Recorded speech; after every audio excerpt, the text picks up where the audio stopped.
Attention, everybody. The views and opinions expressed on this show are not necessarily those of Acts Ministry, Acts Media Group, and or their affiliates.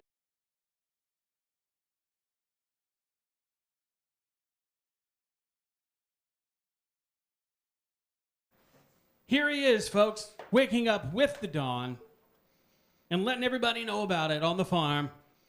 It's Johnny Rooster. Take it away.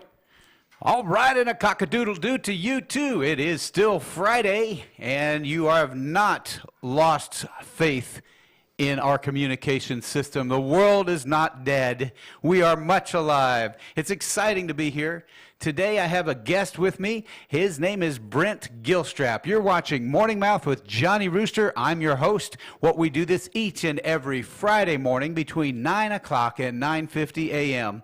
We're going to have a special guest coming up next segment as well, Cindy Youngblood. She'll be talking about grant writing for nonprofits. But for the time being, we're talking to somebody that's got expertise in two different worlds that blend: mental health and real estate. We titled this one, I Spy with My Little Eye. Because remember that game, Brent? Yeah. Good morning. Good morning. Good morning. Good to be here. Well, wonderful to have you here, Brent.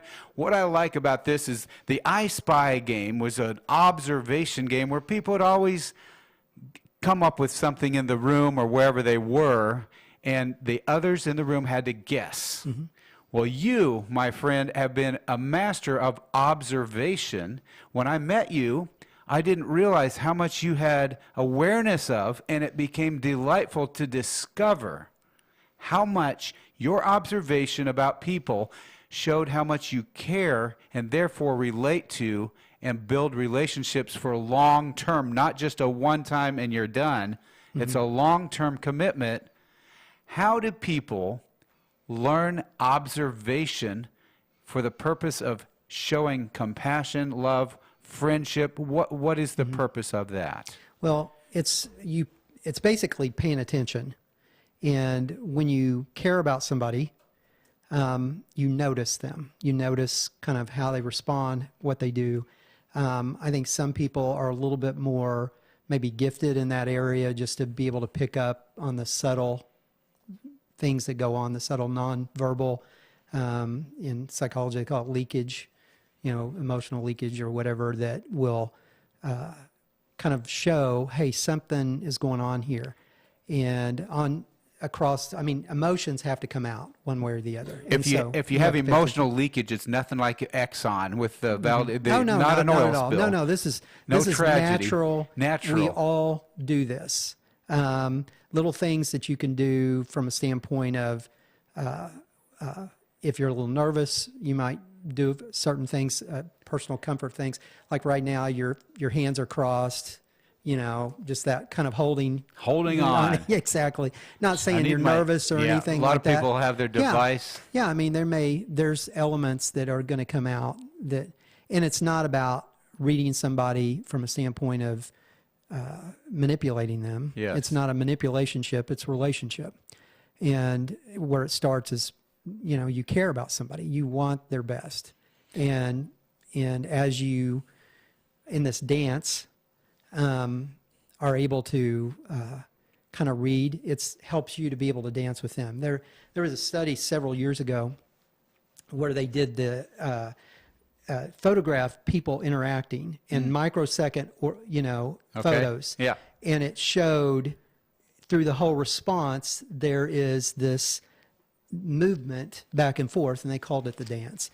And that goes on a micro level. So observing two people and then an example interacting. Yeah. It's kind of a dance that they're doing non-verbally. Yes, absolutely. Johnny, the rooster, and me wants to do the chicken dance, but that doesn't work as well. But you're talking about an actual interaction with nonverbal language, the way they gesture, the way they sit. Yes, we're going to interact, and this is just how we're designed, and our response, as we're talking, like you're nodding your head, good eye contact, right. The connection. From that standpoint, talk show host stuff, Yeah, exactly. But and now to what now we've had conversations Yes. where we had coffee and stuff, and this is the way you are all the time. So it's Yes. not like just No. this is the talk show kind of No, process. I want to be tapped in. Yeah, exactly. And so, and I think that's a great way to say that. I'm going to be tapped in. I'm going to be all present right now in the moment. It's more about you than me in this interaction. I'm going to try to completely understand where you're coming from. And when you have that perspective, then you get a sense. Now, most people, I mean, you get a feeling like, oh, you know, that didn't feel right or whatever, Yeah. you know, in my gut. Yeah. That's probably, you're probably reading something. You may not be able to articulate, this is what was going on that made me feel this way. But unconsciously, there's this dance that happens that you just understand. Well, folks, if you're just tuning in, this is Morning Mouth with Johnny Rooster, and I've got a guest, Brent Gilstrap. He's been in mental health services, but he's also currently in real estate, and we're trying to figure out, now, how does mental health coordinate with real estate? We're talking about observation, but go ahead and segue into that. Well, just background. So I'm a licensed professional counselor. I was in private practice for 17, 18 years. Worked with kids and families, worked at Lakeland Hospital in different capacities. And so basically, how I got into this, I had a realtor that was a client years ago, and there was some legislative changes that was going to cut my salary in half. And so I was like, well, what do I want to do? And I had to be about helping people. And during, you know, that interaction with the realtor, it made me aware that, wow, we do the same thing. And I joke with people that I'm really not doing anything different than I was doing before. Now my clients want to reach their goals. You know, there's less resistance in that sense. So it was a natural fit when there was this transition. Well, what should I be doing? And I need to be about helping people. And, you know, like with kids, what you call props, you know, you're working with kids with games or whatever. And that's kind of even our conversation here, the tables is kind of like a prop. It kind of helps us be more comfortable, be more open. And the transaction is kind of like the prop, and I help people grow through that process. Yeah. Pre-COVID, we had the tables together. That's what I much prefer. On another set that I've used is facing the camera. I like talking to the camera. Yeah. So for this conversation, they often have 4 individuals, so they're going to do this thing, but they have the distance that they required. So all of this funny stuff for me, I mean, we point out everything. On this show, we're open. It's like, okay, we got a plant here and a plant there. We had it in the previous studio, and the viewers kept saying, where's the plants? Oh, really? They didn't want the plants to be gone. Well, I noticed you have a mic on the plant there. I don't know what that's about. I don't know if the plant's going to talk to us, but we've heard about talking to plants. I don't know if they talk back. But the plants aren't always healthy, but they're not always unhealthy. And the health of the plants makes a difference, too. Yeah. And it's funny because people observe that. They're like, how are the plants doing? Did you water them? And the guys are in here, and they don't always think of these things. And they get reminders from the audience. Yeah. So now, all of these things matter. That kind of shows observation skills. Okay. And, you know, just the process of the warmth of that and the connection of that. Yeah. So to keep them alive or not to keep them well, alive? no, That I mean, is the question. You want to keep. My only concern. I guess there's a window back it's here. not a very. My concern is sunshine for the plant, but it's not a lit room. But it shows awareness and observation and connection, and that's kind of what we're talking about here, just in general. As you're looking for nonverbal kind of like you're nodding and stuff. Yeah. You're actually, I forget about a camera. You're trying to make connection with people. Exactly. Because people are watching us from a profile, and I'm like, hey, you guys, it's good to see you. Well, and that's again, it's a good connecting process there. And so just from a standpoint of when you're communicating with somebody, and you're trying to make that connection, you're trying to get a sense, if something seems off, to be able to address that in a way. Because, I mean, if your desire is connection and your desire is to be able to, I mean, not everybody's going to agree. Not everybody's going to flow necessarily. Exactly. But to be able to have that mutual respect and connection relationship, to be able to kind of pick things up and say, oh, wait, I'm sorry, did I say something that was, you know, kind of cross the line there? It's not my intent. My intent's not to be disrespectful or whatever. And to be able to help in that communication process. So, and let me put a segue on this too.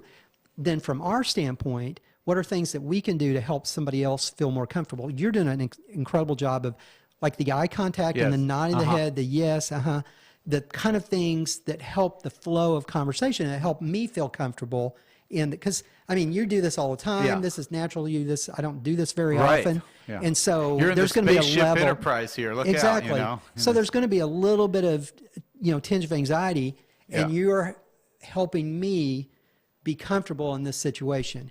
And in conversations, you want to help the other person be comfortable Yes. in that conversation. It starts with caring for them. Correct, And correct. wanting their best and wanting the connection. If you're about, okay, I want to make sure they agree with me, or they, I'm going to, if they don't agree with me, I'm going to push them aside or whatever.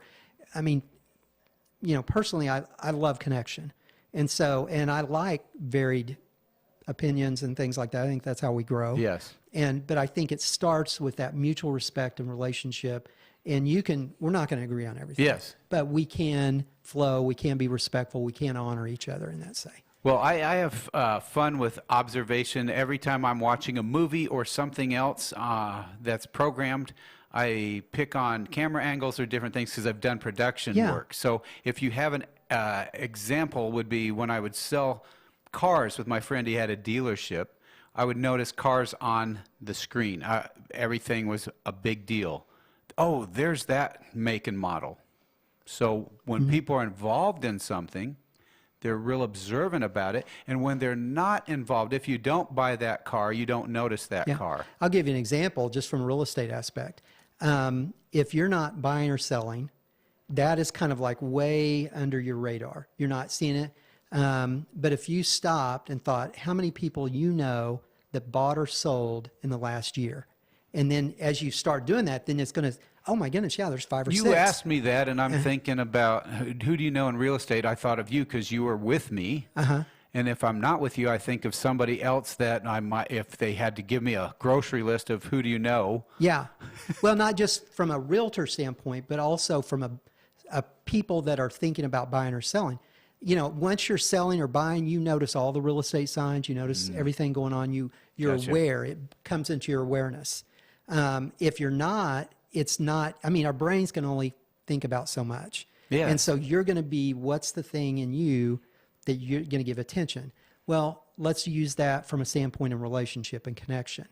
If you're about making sure there's a connection or a desire for a good relationship, to be aware of what are some of the nonverbals that go on, and being aware of what's going on, and being aware if somebody is maybe a little down that day. Yes. Or whatever. Just even as I could tell your thought process, how you kind of started crinkling up and you drifted off to the side and you nodded. I could tell that made you think about something different, and your brain's going somewhere else to try to fit and associate kind of stuff that we're talking about. Exactly. In fact, when you mentioned that, I pictured a friend of mine whose face crinkles up when he's in deep thought during conversations. So that also pulls me into what he's doing. He's getting ready to say something, and as the discussion leader, this is a church group, I will wait and let him talk because I know he's ready. Perfect. I think that is that's being aware and recognizing somebody. Don't force the thought or move things on because, hey, he's in the middle of something there and he's got something he wants to say. And so you're offering that respect, really a gift for him to be able to get his thoughts together and make his point and not rushing on. And it's kind of like, when you're having a conversation, to be all there, kind of be present like we were talking a second ago, and you're not thinking about, well, what do I want to say, or how do I want to formulate this point, or how to deal with you're saying something I don't agree with, so I'm going to think of how I'm going to argue that. No, be all there. Let that person, because by doing that, what that does, it gives them value. Okay. But it also, what it does is it gives them a process of feeling heard. Yes. Yes. So that's the exchange. Yes. And so my goal is that you feel heard and you have your place and you're honored, and then then as I have my point and stuff, that you show me the same respect. I appreciate all of that. If you're just tuning in, it's Johnny Rooster, Morning Mouth. I'm Johnny Rooster. Our guest here is Brent Gilstrap. Brent has a real estate license. He's been active working in real estate for how long now? For 5 years. And before that, you were working as a counselor. Yeah, I was a private practice counselor. So how does mental health and real estate go together? Well, decisions, regardless if they're small or big, it's the same process. And when somebody is purchasing a house or they're selling it, that's a major investment. For some people, it's their biggest investment. And so there's a process from a financial process, but also when it comes to a home, there's a lot of emotion involved in that, in a process. Say somebody's selling their dream home, they're downsizing. That's a whole process of what they're going through. It's their whole life. It's a grieving. Yeah. It's going to be a grieving process, and it's not, a lot of times it's not an easy transition. What I do, or what I think my specialty is helping people in transition. Whether it's even divorce in that situation, and helping them navigate through. And I'm a lot of times the mediator in this process, so that I can help them, go through this process as smoothly as possible and get the best value for their home, help them work through things. I'm not their counselor in that sense, as far as helping them work through their personal issues and stuff. But in this area, I definitely can use my skills in this transition. Somebody downsizing, I've had clients that, say a spouse died of cancer and they can't take care of the place and they want to sell that, helping them through that process. Yes. So I'm really good with transition. The new transition, like a new buyer, a new home buyer, that's a lot of fun, because they're eager. They're, well, not just eager, but it's like, they're at the beginning stages and learning that process, learning how to kind of evaluate things and how to kind of put their emotions in check, so to speak, balance their emotions and logic and work through that. And they're not making just an emotional decision and have regrets, but they're able to work through that. So, and then to grow through that process, learning that decision-making process to get where they're, okay, I've got a good home, good value, I love where I'm at, and learn through that. Awesome. So that's kind of, if you want to connect the two. That's perfect. So you notice that I'm ready to segue when I started gunning at you with my finger. Yeah. See,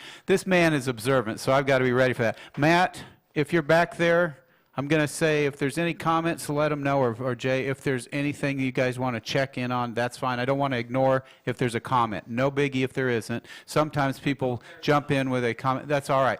They're used to doing that on the earlier show, and sometimes it overlaps. But most of the time, you get an audience in a pattern. They're used to seeing something. Another pattern comes in, and they're not used to seeing it. But I understand what you're saying. If you've got a home buyer or a home seller, you're wanting to help them with their emotional transition. You're not just playing some numbers to get another It's sale. not just a transaction. Right. It's more than a transaction for you. That's what I appreciate about you. Brent Gilstrap works at Reese Nichols Real Estate Agency, and if you are looking for a home or you're trying to sell and you don't have someone, he would be an excellent choice for helping you understand the emotional map. What are some other things that's happened with your real estate transactions that might be unique to you that you can share? Wow, that's It might be something, something that people know about buying and selling homes, but what you're bringing something a little more on the emotional scale of how people are when they're downsizing, how they might feel as they go into retirement versus a new home buyer, first-time buyer. You've already explained that. I didn't know if there's any anecdotal things that you could share without giving away personal information. But is there something else that comes to mind along this journey? I guess from a standpoint of if somebody's thinking about buying or selling, to be able to, there's going to be that excitement, there's going to be that emotion, and to have a counsel, to have that consultant to help them, because like for my clients, to let them go through the gamut of that emotion, you know what I'm saying? That they're going to go through that. It's just natural. It's human nature. You're excited. Or, you're going through this process of, wow, my dream home, I'm selling my dream home, or, this transition, to be able to let them go through that, or to not just let them, but you know what I'm saying? They're going to go through that, but to have a person, like myself, that consultant to say, okay, here's the info that you can work with, and to help them process that info and to work through the emotions. Because sometimes, people, we all have our reactions. Yes. Some people have, like, how do you generally cope with stuff when you're stressed? That's going to come out. And so if somebody kind of has a tendency toward anger, they might be a little bit more grouchy or whatever because they're going through this process. and being aware of that and kind of giving them that place. I don't take it personally. It looks but as to if help them. you're probably in a role that changes according to the situation. Yes, absolutely. I mean, don't no, have the no two same- situations are going to be the same. So then you also adjust within that role Absolutely. for the situations as they emotionally make decisions and change maybe their Absolutely. Absolutely. And help them have the information. it's a that journey. They can, that's a great way to frame that, because it is. It is really a process, a journey. It's a growth journey, really, through that, because you're going to go through that. And I can look at this and it's just the transaction, but really what's going on is how am I reacting to this? And Yes. what am I thinking? What am I believing about this? How do I go through this so that I do it well and that Yes. I grow in the end? Well, our little hook today, as we wrap up, has I spy with my little eye. We got an hourglass or a magnifying glass to show that we're observant. The keywords are observation, mental health, real estate, and it was like, how do they fit in? As we do our last 90 seconds or so, how do you tie in observation, real estate, and mental health for people that are just checking in? Yeah. So, for instance, as people go through their process, we talked about emotional leakage, their facial expressions, their eyes, tone of voice, body language, body positioning and stuff like that, the whole gamut, and being aware of what's going on with them and helping them recognize, okay, they may be going through some anxiety here. How can I support them in this moment? Yes. That's that part of it. You just bring it back to really relational, that's Yes. practical for everybody, is being aware of other people and caring about other people to support them and responding to them in a way that helps the relationship and helps the flow and communication. So that would be. You've done a great job today. Brent Gilstrap, Reese Nichols, he is available if you are looking to buy or sell a home. Is there anything else you want to say before we they head can on? find me. They can find me on brentgilstrap.com. Okay. My. Oh, you're And going we to have a banner at the bottom of the screen, and it's they been there. Call or text me, and I'd be glad to just even have coffee and talk about whatever the process is, because it's regardless of whatever stage you're in, to be able to help them at every stage. Well, I appreciate you being here today, Brent. It's always a pleasure talking to you. Looking forward to our interactions in the near future. Ladies and gentlemen, we are going into the second segment of our program, and Brent, you may go ahead and excuse yourself, and I appreciate you greatly. Thank you for having sir. Folks, we're going to go ahead and get ready for our second guest. You just heard from Brent Gilstrap of Reese Nichols Real Estate. BrentGilstrap.com is where you can find him. If you want somebody that cares about the process emotionally, not just another transaction, he may be a perfect fit for you. Our next guest on Johnny Rooster Morning Mouth, her name is Cindy Youngblood, and she's making her way into the world headquarters studio even as I speak. We're getting a transition to another guest. Her name's Cindy Youngblood. She is an expert at writing grants for non-profits. So stay tuned for that. We're staying live. We're going on with writing grant. It's called grant writing for nonprofits. We do a little cleaning detail between guests, so you get to see that unless you're switching to me, whatever, that's fine. But writing grants for nonprofits. Some of you folks out there know a nonprofit, or you've been involved, or you currently are, and you're straddled with this government mountain in front of you. How to manage grant writing? How do you get funds from that government? And they are out there. Is that 2 words, True Line? Two words. True Line Financial? You'd have to ask our guest, because I am not familiar with her business name. Bringing her on in here in a moment, and we're going to talk to Cindy Youngblood. I hope you guys are enjoying Johnny Rooster Morning Mouth as we get ready for the upcoming season. I also have an evening show coming up called Johnny Rooster Live. I'm going to be putting this out on JohnnyRoosterLive.com. That's coming very soon. We're getting that in the works. We're excited to tell you about it because it's a late night talk show format, but it'll be happening in the evenings. We're getting a technical crew ready, so if you know somebody that's good running a camera, or they're good with a soundboard, or they just want to learn, they want to run the lights and the sound and the switcher and do all that fun stuff, go ahead and have a seat. Hello, Cindy.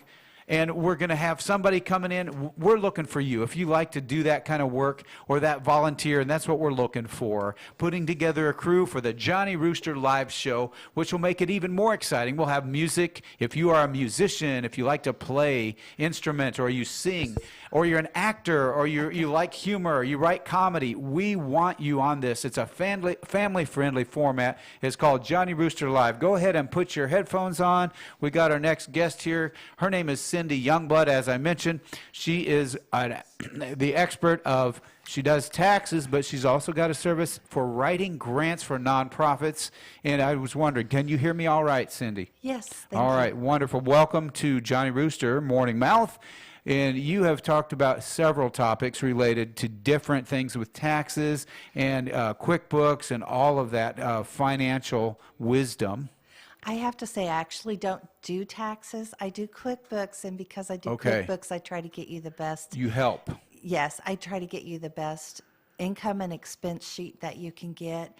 I do work with a tax Compass Financial. Well, so- great. Well, just be yourself, have fun. We're not going to take long, but we do want to say underneath you, we'll have a little description. And where do you want people to go to find you? The best place to go right now is Facebook, to Trueline Financials. We have a little Facebook page, and you can reach out to me on phone as well. And I am also starting on Wednesdays at Ziggy's, at Carney's, and Glenstone to have a networking meeting at 11:30. And it's networking in the fact that we're going to teach small businesses small things about how to grow their business. And if you don't leave without a connection, then you've missed an opportunity. So again, sometimes you're just tuning in. You're a small business with a big thought. You got small things to take care of so that you can get done with the big ideas you have. Now that again is at Ziggy's on North Glenstone. Yes, right at Kearney, the one at Kearney and Yes. Glenstone. And at the time again and the day? It's Wednesdays at 11:30. Wednesdays at 11:30. Is that already going on? We're just starting this Wednesday, the 13th. Be the first one. It will be the first one. This is the announcement. Yes, we're going to talk about what kind of business you are, what kind of business you could possibly become, what business gives you the best tax Do deductions. they need to advance notice you? How do they get ready for this? It holds several people, so just drop in and we'll be ready for you. It's 11:30 a.m. Wednesday. Yes. This coming Wednesday, January 13th at Ziggy's on North Glenstone near Kearney. And that, did you have a title for it, or is it a topic title? It's called Mindshare Networking, and it's because we're going to bring a lot of people in to help you just think through some problems that you have and solutions, and just help you along the way to a better business. Specific to small business owners.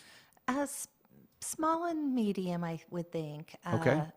A lot of just how-tos on Facebook advertising, making sure you're getting all your deductions, making sure that everything that you need to know. I have somebody coming in that's going to tell you how to get your web page to the first Google search. Okay. And things So you like have that. different people presenting. Yes. And is this every week? It's every week on Wednesdays at 11:30. Okay. So starting with this Wednesday and continuing every Wednesday, you can learn how different skills for your business, different ideas that will work for you. And being able to network with other companies that might be able to help you along your road. Well, that's an excellent idea. Cindy Youngblood is my guest here on this segment of Johnny Rooster. Matt, did you have, did you pop up an image about grant writing or anything like that? Was that on there at all? It doesn't matter. I was just asking. I forgot to do that. No problem. I have a I got little. her name I and got her this really phone. cool picture of my hand writing the word grant writing, so you guys could have been in awe of that. Wait a second. I'll put it up right now. Oh yeah, just do it now because this is too fun. While we're doing that, Cindy, tell us about what you want us to hear, because the time, it's about 19 minutes. So I want to hear what you really want your audience to hear today. I just want to know, let people know that there are grants out there. There's lots of grants out there for education. There's lots of grants for nonprofit. And I would like to help. I have a heart to help people and to give to people.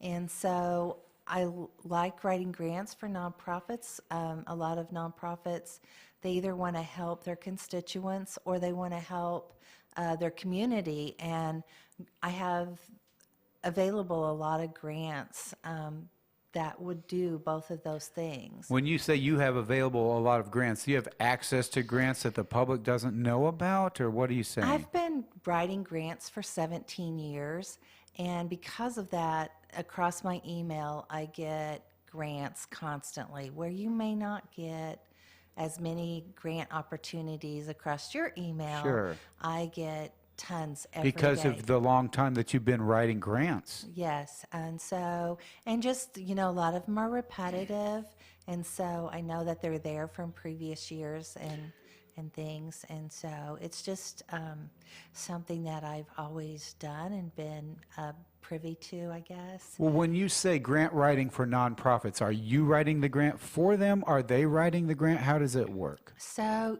typically, I do charge for my grant writing.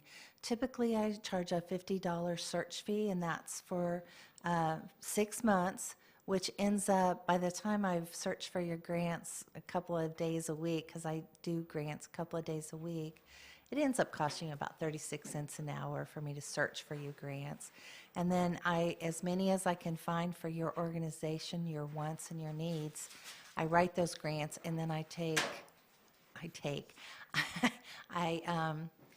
the fee is 10% of the Okay. grant. But not only do I write the grant, but I make sure that you understand the grant, when you can pay, when you can spend the money, because just because you got the grant doesn't mean you can rush out and spend the money. People don't understand that. So I really walk you through all the aspects of the grant, and then I do the final report. What are some reasons people get grants? What do they get grants for?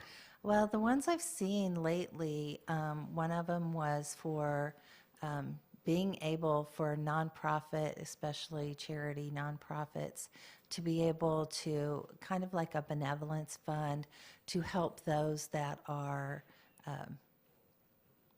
needing. And we have a lot of people in our communities that need help right now. There's some for, being able to open up a once a week feed your community. There's You mean okay, so they need a grant for something that can be continuing services. continuing, or just being able to, they've thought about starting it and they don't know how well it would go, so they want a grant to start that instead of just putting a lot of money into it, or they want to add to what they're already doing. So when do you know when it's time to get a grant versus time to invest another way? There's always time to get a grant. Oh, You you heard it here, folks. There's always time to get a grant. Rush out and get a grant, because if you get a grant, what are the advantages? Grants, of course, those are money that you didn't, they're just, free money. Free basi- money. Free money, but But it comes at the cost of paperwork, it comes at the cost of paperwork. and the as well. drudgery of not knowing is what you're helping people with. Right, and the paperwork, so. That's beautiful, because most people, they want free money, and most people don't want to do the paperwork and wonder about how they would get that. Well, most people don't understand grants. They don't, well, one, they don't know when the grants are, when they're due, when they're available, There's a what's schedule for available. grants, is what you're saying, Every- somewhat. Every grant has a different, not only schedule, but different, like right now, I've been writing small rural grants for small businesses, and it's a very short grant, so I have to know in advance that you want that grant. You can't just say, that grant's available right now, write Yeah. it for me. I wrote so many. You can't just get it any time. No, it's they have it opens here, it closes here, and get it. The in window is closing. So I need Hurry. to know in advance that you want grants. Oh, my. So that I'm looking for those, and when they come available, I pop in and write them. And So can you give a general or specific example of somebody that needs or wants a grant, and with a timetable and what's involved? there's every grant is different, like I Okay. said. So the small business grant, it has stipulations. You can't have an employee. You can't know an employee of Lowe's. Okay. You have to be living in a city that is less than 50,000. Okay. You have to. There's one more real stipulation. You have to have been in business prior to writing the grant. So these are rules the government has tagged on to It's not a receiving this gov- grant it's- or somebody else? Why do they They're not all have these government. requirements? They're not all Okay. government Okay. grants. So some grants are, of course, USDA grants. There's a lot of those Sure. out there. But grants.gov if you haven't been there. Grants.gov. Grants.gov. But these are grants that are from philanthropists. Okay. If you read down the list of people that are involved in this particular grant, there's a bank and some different financial groups and different Verizon's one of the people that have put money into this grant. And they're Okay. giving out several million. I want to say $17-18 million and $20,000 grants apiece. This is exciting news, Cindy. We're talking to Cindy Youngblood. You're watching Morning Mouth with Johnny Rooster. We're talking about grant writing for nonprofits. If you have a nonprofit and you're interested in getting grant money, which who wouldn't be? Cindy Youngblood is definitely someone who has 17 years of grant writing experience, and she's telling us that not all grants come from the government. Grants come from different sources, and they're available to so many people in so many ways, but there are certain requirements for grants, and there are certain time frames to work for a grant. Yes, they don't always come up at the same time, so they may have a deadline like this particular. It's for small businesses that are having problems with COVID, staying in business. Okay. Once they receive the grant, they're kind of a quick turnaround. They do 15 days, and they'll let you know whether or not you move forward on that grant or not. And then, so every grant is so different because they all have their own, this is what we're looking for. There's a lot of grants for indigenous people right now. Okay. Just different, and to start businesses. If As I'm far with- as if- non-profit, if I'm in a category and I realize there's grants available for me, are people just doing that because of their category of where their race is, their origin, their ethnicity? people give grants out for the Ford Motor Company gives. They have a whole foundation that gives grants. They are just giving back to their community in different ways, and so almost every large company does that, and then they do it according to what their beliefs are and that kind of thing. So I don't look at who's giving the grant as much. I sit down and I talk to the person or group, and I find out what their heart is, what their wishes are, what they want for their community. And then as I look through or just, read the titles, I'm thinking of a list of people and try to match that grant to the list of people I have. And not every grant fits every person, so I make sure that I'm listening to people and not just sitting writing grants, because if it doesn't fit you, it doesn't. Your time and my time is both wasted. What do you have to do to write a grant? Do they have to meet the requirements? They meet the The requirements. timetable?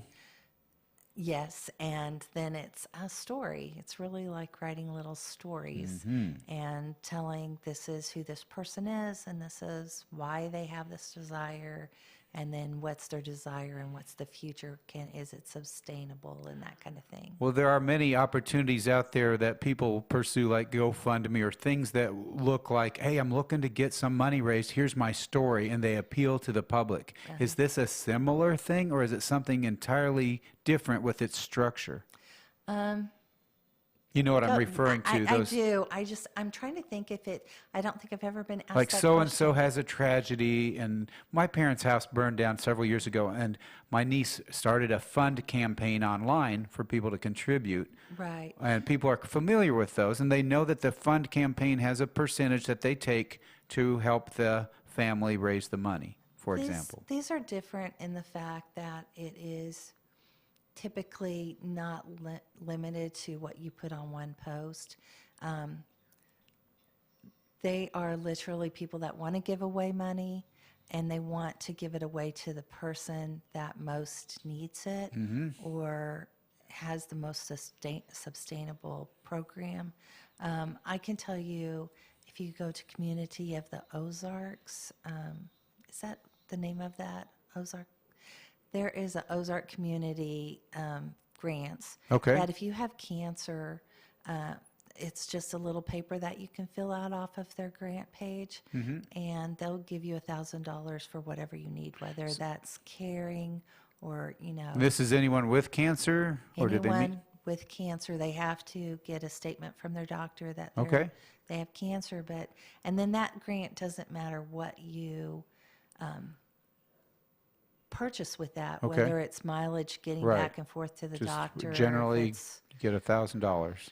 Yes, and so there's just so many grants that people have a heart to give for different reasons. And you said something about the timetable. If somebody had cancer and needed a $1,000 grant, This one's how an long would open constantly, and basically, the people that I know that have gotten it, once they have their paperwork in, they get it pretty quickly. It's not, but it's an ongoing. On that same site, there's if a fireman or policeman are fatal, they have so much money that another company gives money for that Okay. situation. I mean, there's grants. There's lots of grants out there. There's grants for about anything. Are you getting but requests for a lot of different types of grants? I have a lot of businesses right now that I'm doing grants for because with COVID, it really opened up business grants, which have never really been All as right. big. And so, yes, I have a lot of different businesses. Some meet requirements, some don't. Well, let's be specific to nonprofits, as that was the general theme. Writing grants for nonprofits, how is it different from the other types of grants? They're really not, as far as you still have to have, you have to be able to prove that you're a nonprofit. You have to be able to say this is, our congregation and what we want to do with that money. Sure. And then when you get that money, you follow the guidelines. Example here, Acts Media Group, Acts Ministries, they're a nonprofit. How would they benefit from this? Okay, so, Let's talk personal. okay. I haven't been looking for grants for that. But, Sure. There is always how to reach your community kind of grants, ways Some that of the they topics that they discuss and help out are veterans issues, autism awareness. Those are some topics. They have the media group that they want to get an alternate source for the media to Yes. provide awareness of social issues. I can also honestly say I have not looked for a grant for media distribution at all. I haven't had a client like that. Yeah, but we're kind of unique being a 501c3 ministry and a media outlet. yes, so I'm sure that there's some kind of grant out there. I just haven't looked for that. So when you hear particular. the topic or the need, then you do the research and find out what's available, and you know there's something available. Right, It's not a matter of if it's available, but where is it available and how. yes, and that's another thing. There's some states that have certain ones. The philanthropists only want to deal Out of with that that location. state. And Missouri, has its own unique, where Kansas and Oklahoma have their unique ones. Well, So- playing out this little scenario just for fun, if we had an interest in that, would there be a way to retain your services for that, to get that happening? How do we find out what's available? Actually, Or anyone for that matter? yes. Actually, again, you would contact me. Easiest to either text or phone me. Okay. 417-599-1136. 417-599-1136. Perfect. And We want to say it like that. yay. Yay. Below her name, Matt, is there anything below her name? Say true, what does it say? True Line Financials. on Facebook. Is financials plural? Yes. Hey, you got it. Everybody's on the same page. I don't know why I'm here. We have a couple more minutes, and we really want to use it with the right. Yeah, go ahead. Oh, I just said I talked to her before she got in here. Matt's our engineer. As you know, Matt is the morning drive, and he is no stranger to this place. You're watching Johnny Rooster. It's Morning Mouth. We're wrapping up in the next few minutes. Our guest is Cindy Youngblood.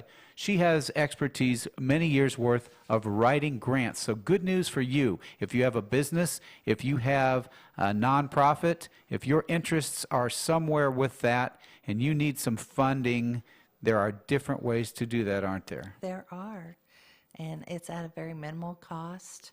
So Absolutely. I try to keep it because I really want people to have money to give to their community, to help boost our community, help boost our small businesses, Right.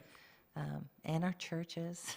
Absolutely. Everybody needs some help, and they're looking for it, and they don't know where to look, and that's where you come in. That is where I come in. And that's like, it's Cindy to the rescue. Well, I wish I could rescue everybody, and I can't Are there guarantee. some situations where you can't help or can't provide grant I assistance? have turned down people that wanted it for more education. Oh, They were already in college. and yes.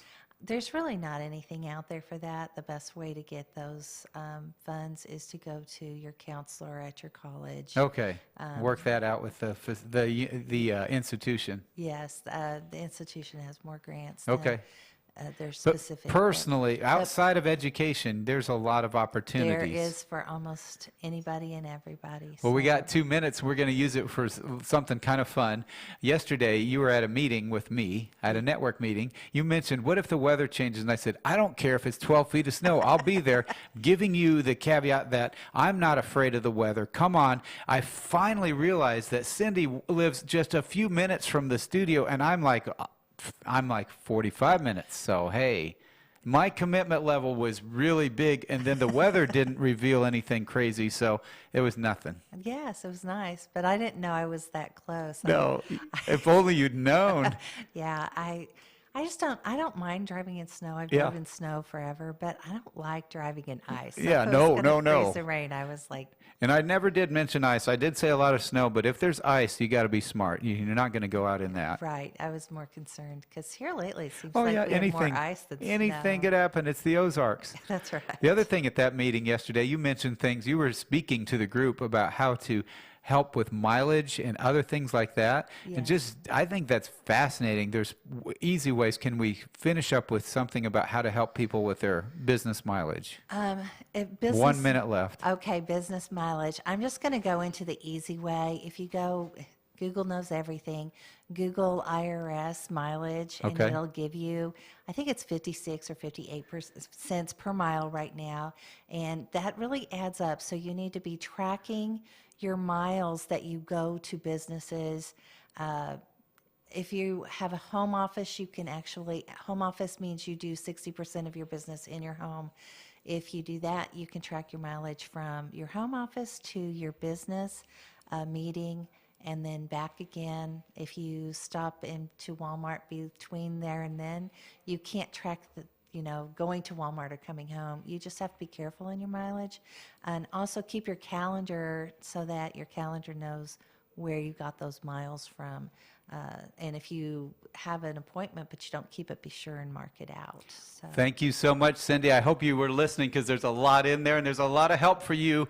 Until next time, I'm your host, Johnny Rooster. You've been watching Morning Mouth. Go back and preview. We've got Brent Gilstrap. He was talking about real estate. We had Cindy Youngblood talking about grant writing. Until next time, God bless you and God bless America.